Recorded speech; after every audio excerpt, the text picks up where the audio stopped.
Boy, am I glad you are here. You bought your dream car. You got it hauled home. You're ready to go ahead and start blowing this thing apart. I'm going to tell you not to, and here's why.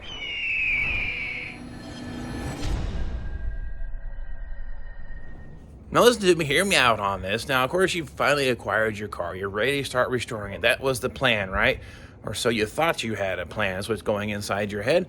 And you think the first thing you need to do is completely tear this thing apart. I'm going to tell you not to, because I'm going to tell you that's a lot of reasons why a lot of projects do not get completed. And the reason being is you start tearing this thing apart, it ends up being a little more work than you anticipated, or you come to find out maybe you can't afford to put it back together because, again, it may have been worse than you thought. So I'm going to say, before you turn the first bolt or do anything at all whatsoever, come up with a build plan. Come up with an idea what you expect of the car when it's done. Do you want a nut and bolt perfect restoration, or do you just want this car to look good and be mechanically sound? And be good, driver quality, so to speak. It still looks good. You still have some fun driving it, but you're not going to break the bank building it. So it depends on what you want to do with the car. So what I'm trying to say is come up with a plan and what you expect, and then also money is going to make a difference on this stuff. This car here behind us is 68 Firebird convertible. I already know right now from my guesstimation of the inflation on the parts and what I'm going to have into this car, probably $30,000 in parts, and plus or minus some other materials here and there. But what I'm going to say is you're going to need $30,000 to $40,000, even if you do a nut and bolt overhaul yourself in your garage. That's going to include going through the engine, transmission, differential, overhauling the brakes, obviously repairing all the sheet metal, paint, interior, get the power top working again. And it sounds like a lot of money, but we're doing a lot of stuff. We're essentially building or rebuilding a new car. That's if you do everything. Now, the other option is, I know she's not necessarily the most beautiful thing to look at, but maybe you just do the suspension or just do the engine and transmission, and patch up the floor pans that are in here and patch up that rusted out rocker panel. That is a plausible solution, and you still could get a car that you could enjoy and drive. That's why I'm trying to say it's important to have a plan prior to pulling that thing apart, because if you're not going to go ahead and overhaul everything, why are you tearing all the way apart? That's when the project becomes overwhelming, possibly. So again, come up with a build plan. In this case here, on the Lamborghini, we're going to do a nut and bolt complete 100% overhaul. That's the plan. But in that overhaul, we're going to add a few things. We're going to add a modern radio, looks like retro. No major modifications there. We're going to potentially put some backup sensors on the back of the car. Dad's request, he doesn't want to back into anything, so a little bit of a mod there. That's going to require us to cut the tail panel or the bumper. Haven't decided yet. But one of the biggest things is we're going to be adding air conditioning. Probably going to go with the vintage air kit. Why is that important, you say? Well, just imagine this car is all painted and finished. If you've ever installed a vintage air kit before, you have to remove the fender to get that thing installed and installed properly. So imagine having your paint job all done. Maybe you paid someone $10,000-$15,000 to do the bodywork and paint, and then you got to take that fender off.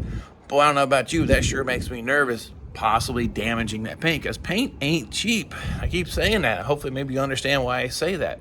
So again, that solid build plan is going to get you come up with the idea of, well, you need to put that air conditioning in first and then have the car painted instead of doing it afterwards. So definitely something I wanted to kind of share there with you. Well, like even automatic versus manual transmission.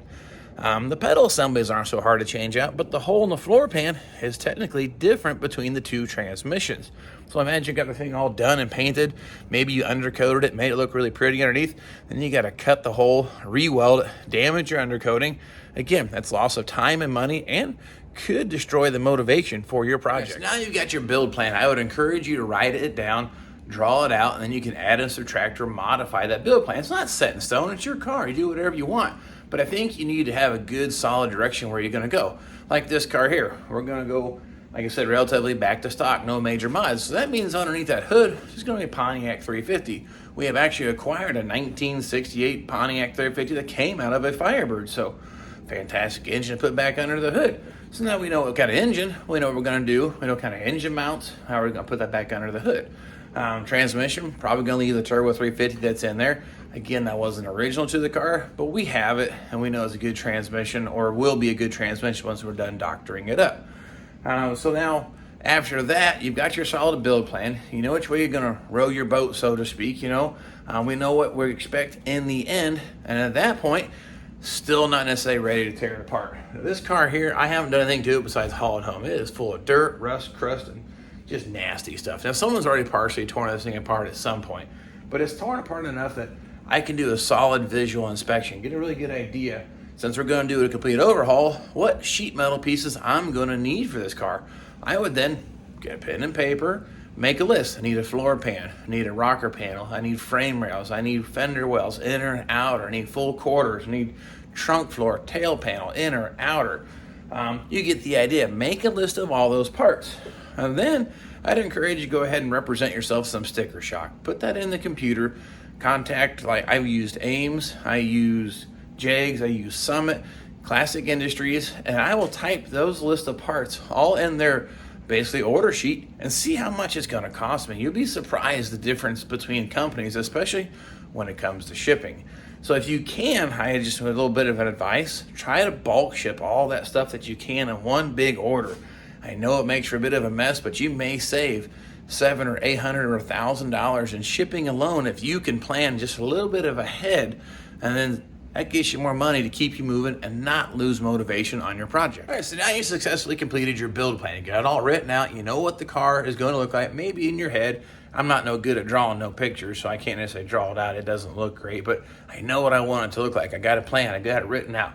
Now I've done a quick assessment of the car. Now I've gotten sticker shock now for sheet metal. I know this car here, the best I found all the sheet metal I need to purchase, just over $4,000 just to fix the main body shell. Yikes. So I mean, you can understand now why I'm saying $30,000 where we're going to be. We're only scratching the surface at the beginning of one of these projects. So just trying to keep it real and keep it honest. That way you know what to expect. So again, I don't want your project to stall out and fall on its face before it gets started because it becomes overwhelming or too costly. So anyways, you got those two parts done. Well, now it's time to have some fun. Start gutting this car, start tearing it apart. Now I would suggest as you take it apart, take pictures, use a camera like what I'm doing here, tag the parts, put them in bags. Wouldn't hurt a thing to do all that. You'll notice I do the cardboard box organization, which is not really that. I throw everything in one box. I think it's kind of fun to sort the bolts back out. But some of the rare things, like all the front window trim, I'll take off. I wrap up with masking tape, mark on it, front window trim.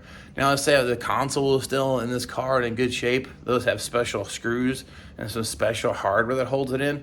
I would go as far as tag and bag, or at least masking tape it to that piece that I took out, so I keep the hardware with the original pieces.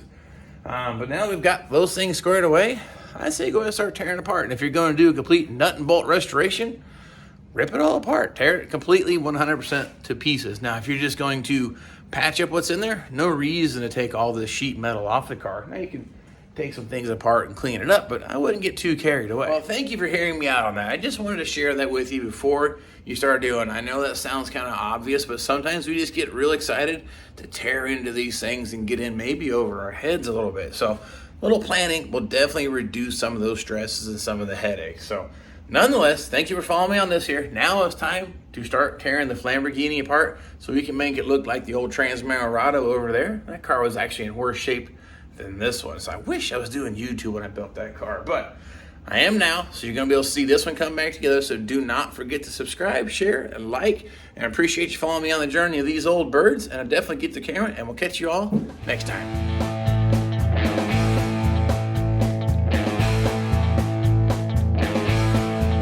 They say there comes a time in everybody's life they have to prove their will is strong.